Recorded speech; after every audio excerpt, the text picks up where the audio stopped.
Una de las mayores preocupaciones del mundo actual dice relación con el descuido del medio ambiente.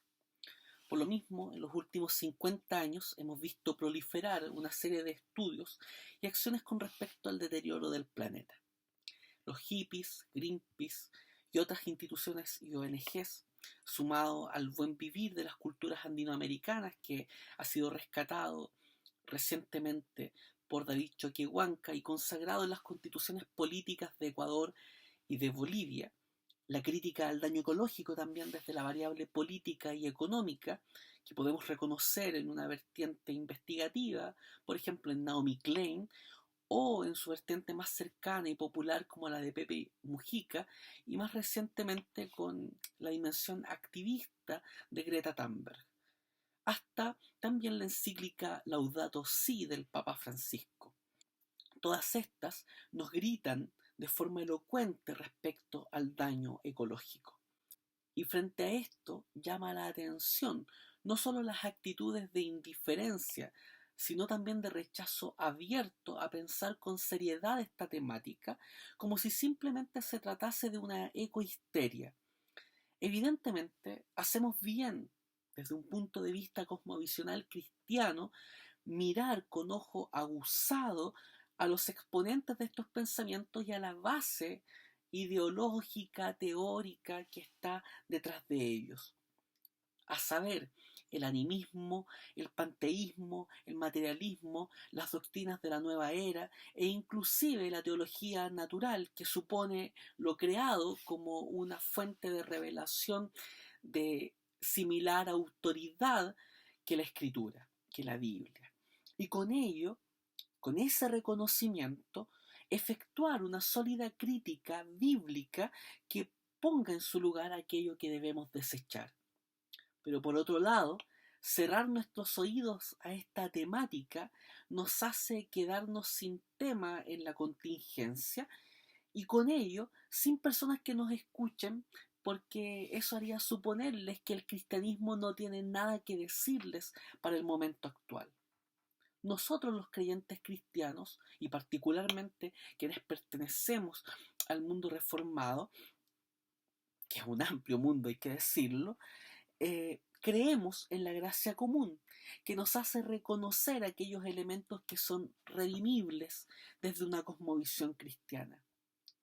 Y tal vez también esto sea un acercamiento a reconocer que hoy día las piedras siguen hablando en medio de nuestro silencio. Y es allí que propongo decir que es imposible negar la incómoda verdad del daño ecológico. Daño ecológico que consiste en la contaminación del aire, el mar, los ríos, los lagos y otras fuentes de agua, la destrucción de las selvas tropicales y muchos otros hábitats, con los terribles efectos sobre las formas de vida dependientes de ellos. La desertificación, la pérdida de suelos por la erosión, la desaparición de especies, mamíferos, plantas, aves, insectos y la gran reducción de biodiversidad en un planeta que depende de ella. La caza de especies hasta su extinción, la reducción de la capa de ozono, el aumento de los gases por el efecto invernadero y el consiguiente calentamiento global. El cuidado de la creación es un tema urgente en el mundo actual y no preocuparse de aquello es una muestra de una terrible ignorancia o el resultado de una fría e insensible indiferencia. Si decimos con Abraham Kuyper que no hay un centímetro cuadrado en todo el dominio de la existencia humana sobre el cual Cristo, que es soberano sobre todo, no proclama es mío, debiésemos entonces afirmar que Cristo es también el Señor de la naturaleza. Eso cambia inmediatamente el panorama, porque nos permite asentar como base de nuestra comprensión de la naturaleza y de su cuidado nada más y nada menos que el señorío de Cristo, quien es Rey de Reyes y Señor de Señores. Pues tal y como dijera Francis Schaeffer, los hombres hacen de acuerdo con lo que creen. Cualquiera que sea el punto de vista sobre su mundo, eso es lo que será trasladado al mundo exterior. El creer siempre implica un amplio sentido del deber. El objetivo de esta reflexión bíblica es que desde un punto de partida creacional mostremos el sentido, propósito y responsabilidad de cuidado del creyente por la creación. ¿Cómo lo haremos? A partir de una triada: creer, pensar, hacer. Entonces, en primer lugar, comencemos con la pregunta: ¿qué debemos creer del señorío de Cristo sobre la naturaleza? Lo primero que debemos decir es que Dios es el dueño del universo. Hay textos que lo señalan con toda claridad. Deuteronomio 10, versículo 14: al Señor tu Dios le pertenecen los cielos y lo más alto de los cielos, la tierra y todo lo que hay en ella. Job 41, versículo 11, registrando palabras de Dios, señala: ¿y quién tiene alguna cuenta que cobrarme? Mío es todo cuanto hay bajo los cielos.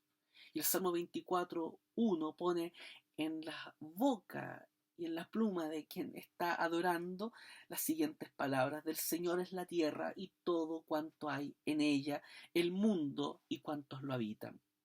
La tierra le pertenece a Dios porque Él la creó. Y toda la creación entonces está bajo el mandato de Dios, lo que hace que Dios no sea solo el Señor de la historia, sino también sea el Señor de la naturaleza. Por su parte, Cristo es el Señor del universo. Él es la segunda persona de la Trinidad y como tal es Señor también del universo. Fíjense ustedes que Jesús, antes de entregar la gran comisión a sus discípulos, se acerca a ellos y les dice: se me ha dado toda autoridad en el cielo y la tierra. Mateo 28, versículo 18 señala esto. Es interesante desde el estudio de la misión que esta proclama de Jesús, esta gran comisión, comience con una declaración acerca del señorío de Cristo, lo que inmediatamente está mostrando a los discípulos el triunfo de la extensión del reino de Dios. Porque si el mundo le pertenece a Cristo, el universo le pertenece a Cristo, la misión mundial va a triunfar. La declaración es similar a las que ya vimos con antelación respecto a Yahvé en el Antiguo Testamento.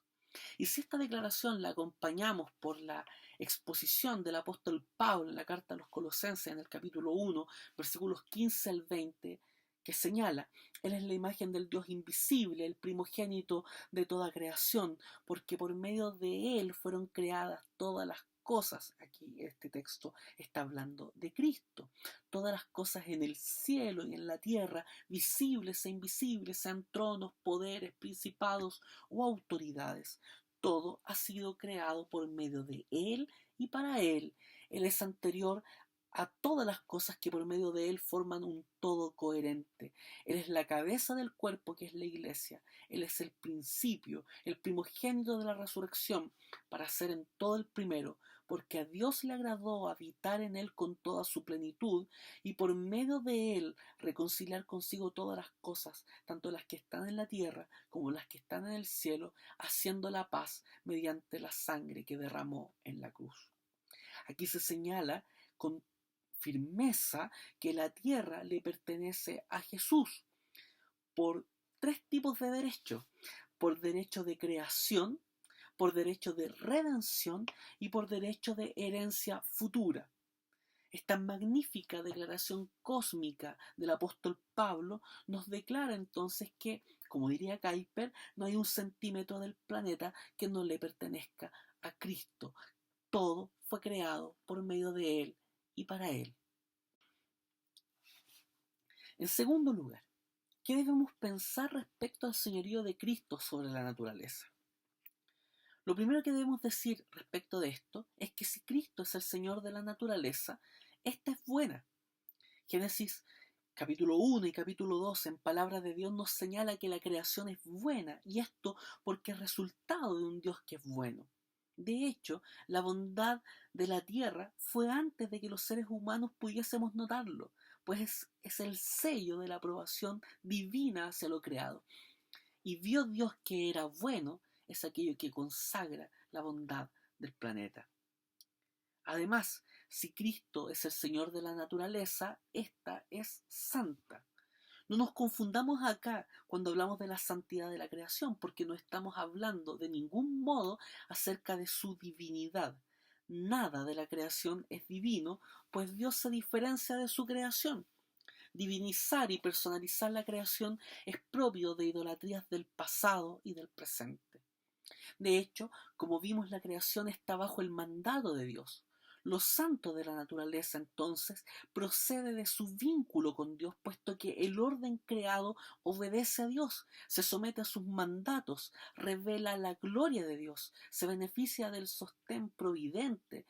Además de eso, esta creación sirve a sus propósitos, incluyendo el proveer para los seres humanos de los bienes, de los alimentos que necesitamos para la subsistencia, e inclusive también el de funcionar como vehículo del juicio divino sobre ellos cuando, por ejemplo, ocurren ciertas catástrofes de carácter natural.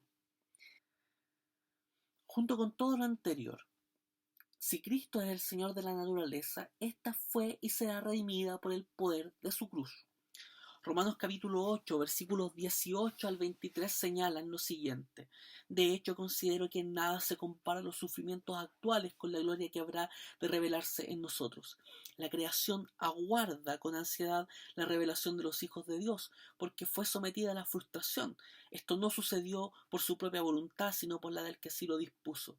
Pero queda la firme esperanza de que la creación misma ha de ser liberada de la corrupción que la esclaviza, para así alcanzar la gloriosa libertad de los hijos de Dios. Sabemos que toda la creación todavía gime a una como si ella tuviera dolores de parto. Y no solo ella, sino también nosotros mismos, que tenemos las primicias del Espíritu, gemimos interiormente mientras aguardamos nuestra adopción como hijos, es decir, la redención de nuestro cuerpo. Es muy interesante el hecho de esta división que Pablo establece entre la creación y los hijos de Dios. No solo los hijos de Dios somos redimidos, sino que la creación completa será redimida. Juan Calvino, comentando el pasaje que leímos recién, señala: Dios ha encomendado a todas sus criaturas, a cada una misión, y no solamente se la ha ordenado de un modo preciso y especial, sino también ha puesto en ellas una esperanza de renovación.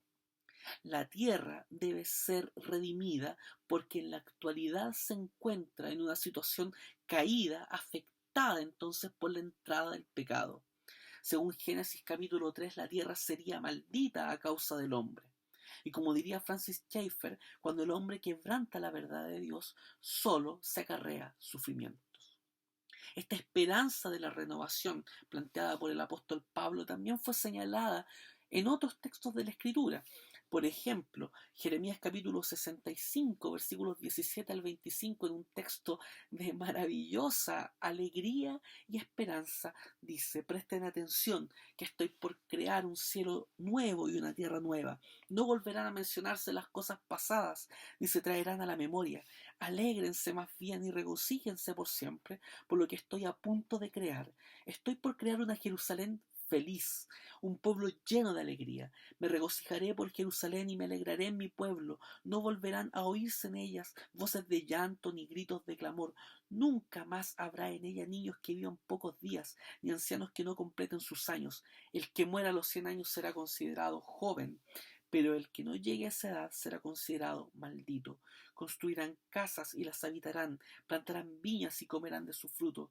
Ya no construirán casas para que otros las habiten, ni plantarán viñas para que otros coman, porque los días de mi pueblo serán como los de un árbol. Mis escogidos disfrutarán de las obras de sus manos.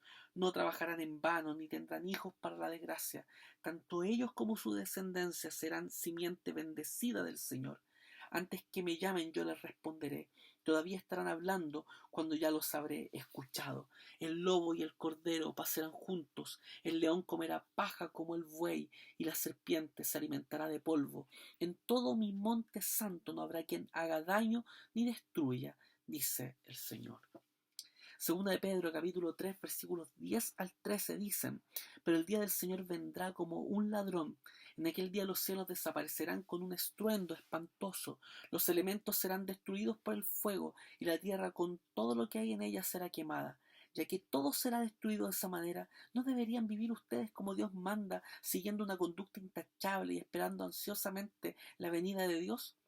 Ese día los cielos serán destruidos por el fuego y los elementos se derretirán por el calor de las llamas, pero según sus promesas esperamos un cielo nuevo y una tierra nueva en los que habite la justicia.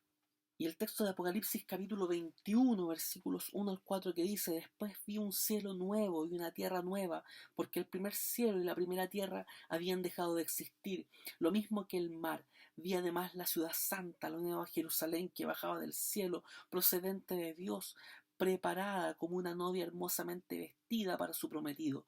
Oí una potente voz que provenía del trono y decía: Aquí entre los seres humanos está la morada de Dios. Él acampará en medio de ellos, y ellos serán su pueblo. Dios mismo estará con ellos y será su Dios. Él les enjugará toda lágrima de los ojos. Ya no habrá muerte, ni llanto, ni lamento, ni dolor, porque las primeras cosas han dejado de existir. Cristo redimirá la tierra para hacerla un lugar gozoso, libre de dolor y lágrimas, y la establecerá como un espacio de vida plena, de trabajo satisfactorio, libre de la maldición del trabajo frustrante y también con un trabajo ecológicamente seguro. En la tierra redimida morará la justicia, porque Dios mismo morará con su pueblo.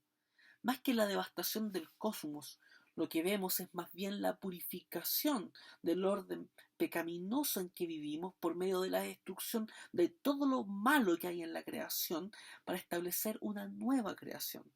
Al igual que en el diluvio, el mundo de maldad y perversidad será barrido por el juicio catastrófico de Dios, pero la creación misma será renovada como la morada de Dios de una humanidad de creyentes redimidos por la sangre de Cristo. Schaeffer plantea acerca de esto que la sangre del Cordero redimirá al hombre y a la naturaleza juntamente, como sucedía en Egipto durante la Pascua, cuando la sangre aplicada sobre los dinteles de las puertas salvaba tanto a los hijos de los hebreos como a sus animales. Así como la muerte de Cristo redime a los hombres, incluyendo sus cuerpos, de las consecuencias de la caída, así su muerte redimirá la naturaleza entera de sus consecuencias del mal cuando seamos resucitados. También debemos decir acá que si Cristo es el Señor de la naturaleza, este es campo de misión. Misionamos en la tierra de la que Cristo es dueño. Decir que la tierra es del Señor es la base no solo para la ética ecológica, sino también para la confianza misional. La proclamación del mensaje siempre será fértil, dará crecimiento según lo que Dios haya establecido soberanamente. Y si Cristo es el Señor de la naturaleza, nosotros somos mayordomos de ella. El Salmo 115, versículo 16 dice: Los cielos le pertenecen al Señor, pero la humanidad le ha dado la tierra. No somos dueños del planeta, no tenemos un título de propiedad, sino que la tenemos como residentes, algo así como los inquilinos que existían en el siglo XIX y parte del XX en Chile, que tenían un derecho de posesión, más no de propiedad sobre la tierra. Por lo cual somos responsables entonces ante el Señor por la forma en que tratamos lo que le pertenece a Él. La creación existe para la gloria de Dios y cuando disfrutamos de ella, disfrutamos del Dios que la creó. Cuando cuidamos el planeta, estamos reflejando nuestra actitud hacia el Creador y la seriedad con la que nos tomamos lo que se nos ha indicado sobre ella. Como parte de la creación, debemos facilitar que toda la creación también lo pueda hacer. Amar a Dios implica que lo que le pertenece debe ser tratado con honor, con cuidado, con respeto. Conocer a Dios implica valorar lo que Él valora. Francis Schaeffer, que ya lo hemos citado bastante en esta exposición, señala que si amo al amante, amo lo que el amante ha hecho. Quizás esta es la razón por la que tantos cristianos sienten una falta de realidad en sus vidas. Si yo no amo lo que el amante ha hecho, en el área del hombre y en la naturaleza, y realmente lo amo porque él lo ha hecho, ¿amo realmente el amante? La tercera pregunta que nos haremos es qué debemos hacer a partir del señorío de Cristo sobre la naturaleza. Y la primera respuesta a esto es que debemos tener un claro concepto de quiénes somos y qué es la naturaleza. El ser humano fue creado a imagen de Dios para tener autoridad sobre la tierra como representante o como mayordomo de la casa de Dios. Dios colocó al ser humano, al hombre y a la mujer, a Adán y a Eva, a la mitad del camino entre el Creador y el resto de la creación animada e inanimada. En ciertos aspectos somos como el resto de la creación, pues formamos parte de ella y tenemos rango de criatura. En otros aspectos somos distintos de la naturaleza, pues fuimos creados a imagen de Dios y tenemos autoridad sobre la creación. El hecho de que la vida humana desde un punto de vista creacional tenga mayor valor no implica que la vida animal o vegetal no tenga ninguno. Todo lo que Dios hizo es de nuestra incumbencia. Inclusive desde los mandatos creacionales somos responsables. Ser cabeza siempre implica responsabilidad. Sojuzgamos la tierra, la administramos dependiendo de Dios. Nunca estamos frente a materia neutral que nosotros podamos manipular y comercializar para nuestro solo interés, usándolo y abusándolo para nuestro provecho. En segundo lugar, debemos actuar conforme al mandato cultural. Y aquí me permito citar a Darrow Miller en su libro Vida, Trabajo y Vocación, cuando señala lo siguiente. Lo que Dios ha hecho era perfecto, pero no estaba acabado. Dios es el creador primero. La humanidad, en palabras de Tolkien, es subcreadora. Dios hizo la primera creación. La humanidad ha de hacer la segunda, la cultura, que revela y glorifica al creador primero y su creación primera. Los seres humanos fueron creados para actuar en la creación como administradores de Dios. Deben cubrir la tierra de portadores de la imagen de Dios que a su vez desarrollen aquella. Como una bellota se convierte en robusta encina, la creación de la mano de Dios es perfecta y completa en sí misma, pero su potencial tenía que ser optimizado por el hombre y la mujer. Dios ha provisto en la tierra todos los recursos de alimento, agua, vestimenta, abrigo, energía y calor que necesitamos. Y Él nos ha dado autoridad sobre la tierra en la cual estos recursos han sido depositados. Por ejemplo, una cosa diferente es matar animales para alimentarnos y otra cosa es hacerlo por mera diversión. Los animales, por su parte, no deben ser tratados como seres humanos. Los gatos ni los perros son bebés, pero tampoco es correcto tratarlos como si fueran huesos cubiertos de piel que no tienen valor. Tienen sus derechos propios y en ese sentido deben ser cuidados. En tercer lugar, debemos trabajar por el cuidado del medio ambiente como parte de la misión de Dios, una responsabilidad que colabora en la extensión del reino hasta su consumación final. Leímos hace un rato el texto de Colosenses capítulo 1, cuando señala que Dios estaba con Cristo reconciliando al mundo. El ministerio de la reconciliación es un asunto de alegría y esperanza, por lo que cuidaríamos de la creación aunque ella no estuviera en una situación crítica, aunque no estuviese ocurriendo el descuido del medio ambiente. En nuestra situación de mayordomos, de igual manera, debiésemos tener la responsabilidad de cuidar de ella. Porque, como diría Christopher Wright en su precioso y maravilloso libro La misión de Dios, la verdadera acción ambiental cristiana es también provechosa para la evangelización. No porque sea algún tipo de portada para la misión real, sino porque declara en palabras y en hechos el amor ilimitado del Creador por toda su creación, el que por supuesto incluye su amor por los seres humanos, y no esconde la historia bíblica del costo que pagó el Creador por redimir a ambos.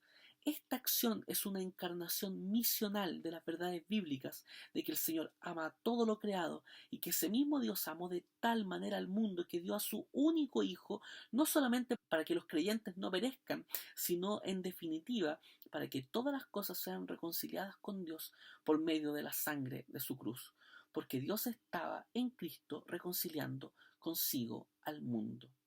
Entonces nuestra ética ecológica está basada en nuestra escatología. Lo que esperamos de Dios afecta en la forma en que vivimos ahora y determina nuestros objetivos, intentando realizar cambios en nuestro presente. El cuidado de la creación surge del amor y la obediencia a Dios, ejercita nuestro papel de reyes y sacerdotes, pone a prueba nuestra motivación para la misión y es una oportunidad profética para la Iglesia, que expresa un equilibrio bíblico entre la compasión y la justicia. La naturaleza es más que una prueba para mostrar la existencia de Dios. Saquemos de nuestra mente la comprensión platónica de la salvación del alma que espera solo la vida futura sin hacer nada, absolutamente nada aquí en el presente. Debemos hoy trabajar por la sanidad de la tierra en el aquí y en el ahora. También debemos plegarnos a la serie de tareas que otras personas ya han llevado a cabo por el cuidado del medio ambiente, como por ejemplo elegir formas sustentables de energía, desconectar aparatos innecesarios, la adquisición de comida, ropa, bienes y servicios de empresas que desarrollan prácticas políticas de medio ambiente éticamente sólidas. También participar del de asociaciones de cuidado medioambiental e inclusive crear espacios de cuidado medioambiental desde un punto de vista cosmovisional cristiano. Evitar el exceso de consumo y de gastos innecesarios. Reciclar y reutilizar todo lo que podamos. Reparar aquello que se encuentra dañado. Comprometernos con un estilo de vida sencillo, poniendo el acento en el compartir, en esta lógica de economía circular. La justicia con la tierra es parte integral de la misión de Dios a la que se encuentra convocada toda la Iglesia. Y también debemos entender que trabajar por el medio es actuar en pos de la justicia social. El Salmo 72, versículos 1 al 4 dice: Oh Dios, otorga tu justicia al rey, tu rectitud al príncipe heredero. Así juzgará con rectitud a tu pueblo y hará justicia a tus pobres. Brindarán los montes bienestar al pueblo y fruto de justicia a las colinas. El rey hará justicia a los pobres del pueblo y salvará a los necesitados. Él aplastará a los opresores. Aquí debemos entender que gran parte de los problemas del medio ambiente, la contaminación, la deforestación a gran escala, la extinción de especies, no son resultados de esfuerzos mal habidos de individuos comunes y corrientes, sino del quehacer inescrupuloso de quienes se sienten dueños de la tierra. Y si bien es cierto, la Biblia declara el principio de propiedad, este principio de propiedad está subsumido al principio bíblico de que los frutos de la tierra fueron hechos para toda la especie humana. Levítico 25, versículo 23 dice que la tierra no se venderá a perpetuidad, porque la tierra es mía y ustedes no son aquí más que forasteros y huéspedes. La creación entonces debe ser usada para el beneficio del prójimo y no para la destrucción de ella, ni menos de las personas. No se puede hacer cualquier cosa en nombre del progreso. Actuar en justicia, según los parámetros bíblicos, también trae consigo la armonía con el mundo natural. Esto es parte del shalom de Dios, pues la vida abundante está también relacionada con la tierra abundante. Nuestros esfuerzos ecológicos, entonces, tienen el valor profético de señalar la realización cósmica de que Cristo es Señor de todo. Y tenemos entonces el deber de alzar la voz señalando proféticamente esta mirada. La justicia está sustentada entonces en prácticas que buscan la armonía entre los seres humanos y también la armonía con el resto de la creación realizada por Dios. En síntesis, para la reflexión y la práctica, cada vez se hace más concreto eso de que la tierra gime con dolores de parto. La Biblia nunca da lugar a un antropocentrismo despótico que se desentienda de las demás especies creadas. Como diría Christopher Wright, contribuir o participar en el abuso, la contaminación o la destrucción del orden natural es pisotear la bondad de Dios reflejada en la creación. Es desvalorizar lo que Él valora, enmudecer la alabanza a Dios y disminuir su gloria. Tenemos mucho que aportar al debate actual sobre el medio ambiente desde un punto de vista cristiano, porque la cosmovisión bíblica que glorifica a Cristo como Señor de todo, nos hace respetuosos de la tierra, de toda la creación material, puesto que Dios la ha creado y Él mismo la restaurará en el día final. Para profundizar en el estudio de esta problemática, quisiera recomendar el libro de Francis Schaeffer, Polución y la muerte del hombre, enfoque cristiano a la ecología, que cité en varios momentos de esta reflexión, publicado en castellano por Casa Bautista de Publicaciones en el año 1973. Es un libro con más de 40 años de existencia, pero que tiene la vigencia de un texto que vislumbró una problemática que estaba recién comenzando a ser discutida en esos años en el mundo. Así que es un libro muy interesante que recomiendo leer. Y todo esto que hemos señalado es pertinente de ser cerrado con las palabras del salmista, que son una declaración como a la vez una plegaria. Oh Señor, cuán numerosas son tus obras, todas ellas las hiciste con sabiduría. Rebosa la tierra con todas tus criaturas. Allí está el mar, ancho e infinito, que abundan animales grandes y pequeños, cuyo número es imposible de conocer. Allí navegan los barcos y se mece el leviatán que tú creaste para jugar con él. Todos ellos esperan de ti que a su tiempo les des su alimento. Tú les das y ellos recogen. Abres la mano y se colman de bienes. Si escondes tu rostro se aterran. Si les quitas el aliento mueren y vuelven al polvo. Pero si envías tu espíritu son creados y así renuevas la faz de la tierra. Que la gloria del Señor perdure eternamente. Que el Señor se regocije en sus obras. Esto lo dice el Salmo 104, versículos 24 al 31. Y no hay más que decir que así sea.